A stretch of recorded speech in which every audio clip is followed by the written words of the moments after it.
আশা করি সকলেই ভালো আছেন। আপনি গল্প শুনতে ভালোবাসেন, হয়তো এজন্যই এই গল্পটি আপনার সামনে এসেছে। আমার ইউটিউবে আমি ভিডিওটা দিয়েছি, সে গল্পটি করতে আমি নিজে কান্না করেছি।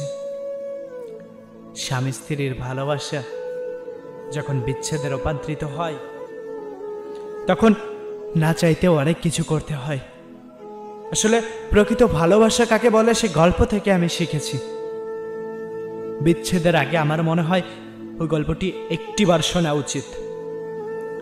ভালোবাসা বেড়ে যাবে আপনার স্বামীর প্রতি, আর প্রতিটা হাজবেন্ডের ভালোবাসা বেড়ে যাবে তার স্ত্রীর প্রতি।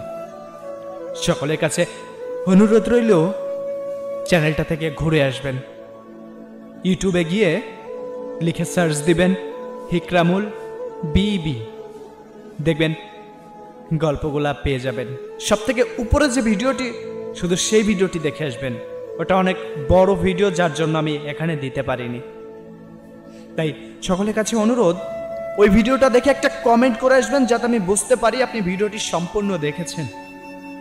আর হ্যাঁ, আমার টিকটক প্রোফাইলে আমার চ্যানেলের লিঙ্কও দেওয়া আছে, সেখান থেকে গিয়ে সাবস্ক্রাইব করে ভিডিওটি একটা কমেন্ট করবেন।